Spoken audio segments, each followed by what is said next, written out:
Yo, what is going on, guys? Aspect getting back once again in GTNH, and today we're going to be focusing on the Naqline.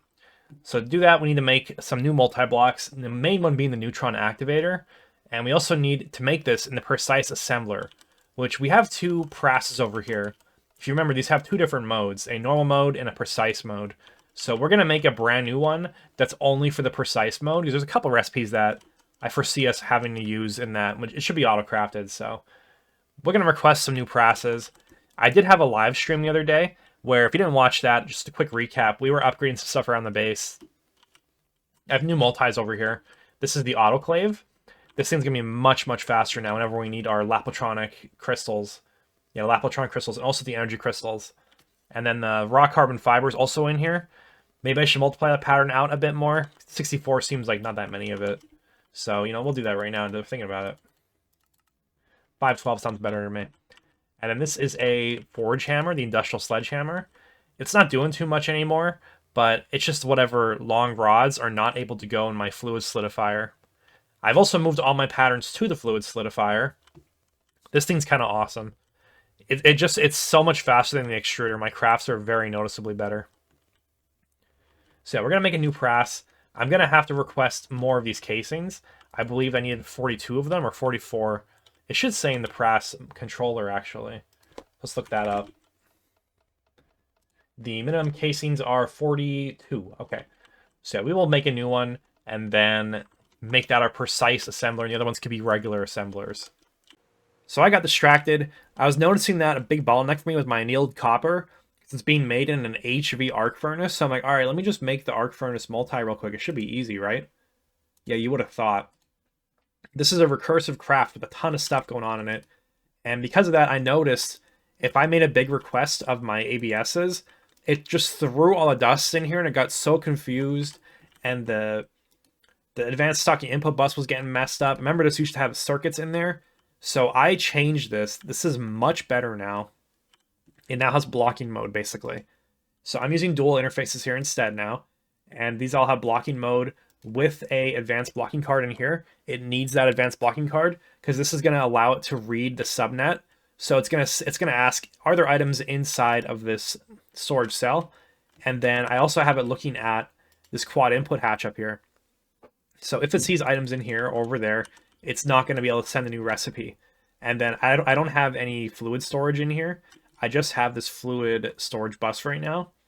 That is a problem for future me if I want to add more of the ABSs, because I don't really see a way to link this hatch to another hatch of another set of 4, So we're just going to live with 4 of them for now, and I'll think about that problem later. There's a higher tiered stocking input bus that I believe has fluids on it, but this one doesn't, which is kind of a problem.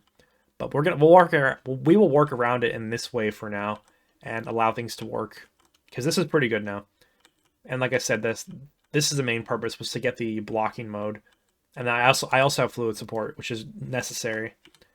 So yeah, this still takes a while. We're making a lot of recipes that take 300 seconds. At least it's 4 times as fast now. But yeah, that kind of is what it is. So I'm going to finish up my arc furnace, which is taking me longer than I thought it would. And then I have to re-request the signal because it got messed up. But whatever. We'll do that. Alright, so I'm waiting on a ton of ABS recipes that are slow, despite them being pretty high-tiered and also 4 of them running at the same time. I gotta solve that problem sooner than later, but we're gonna start moving these old machines from over here and rebuilding this area. So I wanna do it over again. I wanna rework this a little bit. I have a better idea what's going on here. I wanna be able to build this with higher capacity for macerators, a lot more ore washing plants. I never even finished these ones. These are still sitting there unfinished. Way more centrifuges as well. So we're going to rebuild this a little bit in a more organized way and have it use more of the vertical space perhaps. And then additionally, this all has to go. And these need to be massively upgraded. This is my old plat line stuff. We might leave this floating for a minute, but I want to redo my whole plat line and make it have its own little section that is much more efficient. And maybe it'll go in this area still. Maybe this will be a new hallway that kind of branches off to new areas. Maybe some kind of shortcut door over here. I don't know. I also got to rework my storage system. There's way too many things to do. But for now, we're going to clean up this stuff. We're going to start moving machines over. These are still running an EV, which is kind of nuts. So yeah, my wire factory, we're going to move it over to there. This is a miscellaneous bending machine with like circuit 2 and 9. And this is a forming press. So we can just start moving stuff over. Let's get ahead of this and get that done. Still waiting on the ABS, so I'm going to do another task. We're going to significantly upgrade our chem plant. So there's a recipe that I want to do here, which is the Dangote distillate. I mentioned it earlier, but you need an LUV chem plant, which means you need to have at least LUV casings, and you also need it to be tungsten steel tier. It's not a big deal. We have plenty of that now. It's a matter of just doing it. So let's go over here and request some tungsten steel. Let's say 100 casings. Yeah, it's no problem at all. And then I need LUV machine casings. I'm actually not sure how many. Okay, I have a lot, actually, because I was going to make the fusion reactor. Let's see if I could tell how many more I need. Okay, an additional 57. That's a weird coincidence if the fusion reactor uses the exact number of casings as the as that thing. No, I guess it isn't a coincidence. It's not a coincidence. I just didn't have enough LUV casings anyways. That's weird. I wonder where those went. I don't remember. Oh, you know what? I bet it was the is it this thing? No, it's not. Okay. I don't know where those went. I thought I was going to finish that craft, but whatever. We'll use these for the chem plant, and we'll make them again later. And then the coils could be upgraded as well. I have a whole bunch of HSSS coils left over. We'll use these. And then pipe casings. I guess I'm not sure what those do. I think it's the tier. Let's take a look.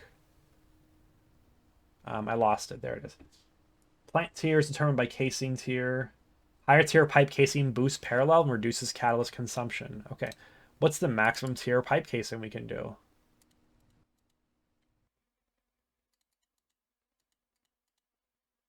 Looks like it's just tungsten steel. So we'll do those as well. There, easy enough. And then we'll wait for this recipe to finish. It's doing some thorium. I forget what for.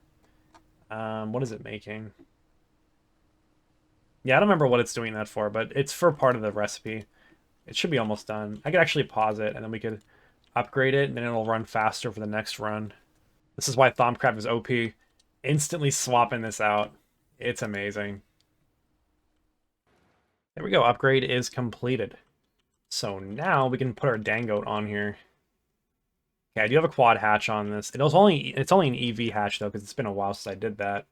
But we can program the recipe anyways. And the should be dropped in there. So let's see if that works. I'll try it out pretty soon. I think I am going to make some of these right now. All right, there we go. Press is completed in the precise mode. So all I got to do now is put in my pattern. Where'd it go? Yeah, this one. So I don't see why you'd go with this one over this aluminum rotor one. So we're going to do that. Put that in there. And then, yeah, the activator has to go in as well. There we go. So if I request that, do you have a problem? I actually need 2 of them. No, okay. Well, we'll let that go. All right, looks like we need to add a new meteor. So I want beryllium, but there's no like way I can really see to get this besides mining it manually. So let's make this advanced replicator as a meteor, and we're gonna get a whole bunch of good stuff from this. Sphalerite is great. Firestone is a rare thing that I need occasionally. So yeah, this is good to have. Certus quartz, that's nice to have. Is there a better meteor that has that though? No, it looks like the better one. Yes, we'll tell that that one has Certus quartz. Ruby is nice to have. This is a good meteor. This is a really nice meteor. So yeah, let's program this one. So the advanced replicator, this should be like dead easy to craft at this point. It's an MV replicator? Yeah, whatever. That's the only thing that needs the any HV circuits. Yeah, let's program this meteor in. This should be pretty easy to do. And then we can start getting some cool stuff. Man, this ore processing bottleneck is bad. Like, whenever I need resources, it's rough because I need to just wait so long. Yeah, we should probably address this, like, very soon, likely. Very, very soon. Alright, so we're almost about to build our first 2 neutron activators. Now, I've never built these before, so we're just going to see how it goes. I know a little bit about them. So let's just form this. I'm going to make it the tier 3 one right now. Looks like it completed, and it actually formed immediately, which is a rare thing. I don't know if I'm satisfied where I put the inputs and stuff. We'll fix that later. But these guys can actually be however tall you want them to be, literally infinitely. And I guess it improves the speed of the recipe by doing that, but it takes more energy. I don't know if that will be a problem for me, the height of this right now. We'll just find out. I never made one before. So there's actually going to be 2 of them, so we need a secondary one right over here. And let's put them together like this. I'm using the IV. It's not an energy hatch. It's something different. Something more evil. I'll explain how this works, because I have a good idea already. I did some research on it. Let's build this second one, and then we'll get going on it. So I have a small control system here. I'm thinking it through. So on this side, we want to turn the controller on. Oh, hold up. You're not supposed to be doing that yet. Hold on. Yeah, I almost blew this shit up. All right, so as you add power to the Neutron accelerator, I'm using an IV one because the LUV one was a bit annoying to make. Not that this one wasn't annoying to make, by the way. They're both annoying to make, but the other one was in the assembly line. So I just chose to make this one for now. We can upgrade it easily. But anyways, so I have 2 different neutron sensors here. So one of these is reading, if I am below 200 million, I will not output a redstone signal. So once I'm above 200 million EV, I will output a signal and turn the controller on. And the reasoning for that is my recipe here, the minimum neutron kinetic energy is 200 MeV. And the M, you could think of it as saying million, or it's really saying mega. But 1 mega is 1 million, essentially. So that's why it's 200 million in here. But this will turn on and turn on the controller. The other thing going on here is that if this thing goes out of spec, it will ruin the recipe. So at 220 million, this will turn off the power supplier, the Neutron Accelerator 4, which is creating the EV, the MEVs. Now, the other thing that I'm thinking about, this is going to run to stay in between that threshold, like at all times. I'm not sure if I wanted to be doing that. Maybe I should ask it to... Maybe there's a state cell in here. Like, I'm thinking of a control circuit, essentially, where I'm going to say, if I have items in here, or in this case, I think it's a liquid. Yes, if I have a liquid in the input, start doing that. If I don't have a liquid for, like, a certain amount of time, we could turn off, you know? That's the idea that I'm thinking about. So let me try to lab out a little control circuit for that and see if that'll work out. Okay, I think I've accomplished what I set out to do here. So the main idea is here, there's 2 different things going on. Number 1, there has to be an item in the input hatch. If it detects a fluid, the detector cover will output a redstone signal. So this will flip the RS latch. So let's put a fluid in here. So it activates my RS latch that outputs a redstone signal here. Now, these must agree. So this guy over here is coming down to the neutron sensor. This is saying I'm outputting redstone signal if we are below 220 million EV. But once we're above that, this will flip. So if one of these 2 redstone signals flips, they must agree. It will turn off the energy hatch over here, the neutron accelerator. So yeah, that makes sense to me. That's what I wanted to do. So that's how we're going to keep it. And the last thing I do, I want to set the state cell. So this is going to say if I run out of items in the input hatch, I want to turn off after a set amount of time, just because I don't want it to be running 24/7, like all overnight, wasting power. So once it realizes there's no item in here, this will start ticking. And then if this has enough time, it'll flip the RS latch, and then this will turn off. So I'll decrease the time real quick so you can just see that work. Yeah, I did it already. I should have been watching it. I'll demonstrate again. So I put it in. We have power here that flips the latch. Take it out. This guy starts to tick. And once this guy ticks, it'll turn off this redstone here. And we will just wait for that to go to prove that I am, yes, correct. And then, in my opinion, it makes the most sense if it is redstone on for the machine. So enable with redstone. That just kind of makes sense in my brain. So I have this NOT gate here, basically just to invert the signal. So that, yeah, that's everything going on in this system. I'm only going to make one of these for right now. So I made two of them because I thought I needed two of them. You kind of need three of them. So this stuff is the Naquadah rich solution. This gets you adamantine, Nac oxide mixture, and then a concentrated enriched Naquadah sludge dust. This can go through a neutron activator again. And then there's actually a third recipe that can take another neutron activator.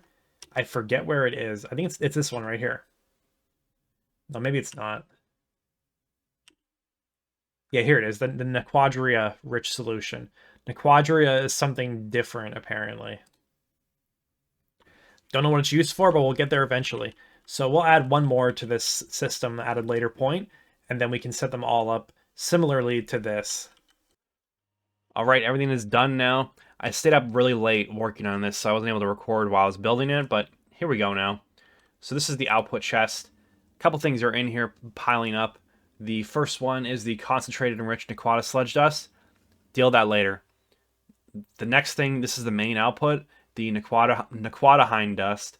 This is the stuff you want to stockpile because this can go one of three ways, and they're all useful. So you can turn this into ingots.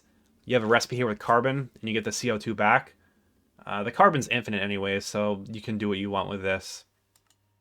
This is slower, but you could go with something like this. If you have like a source like argon or something, maybe it's worth it. I don't know.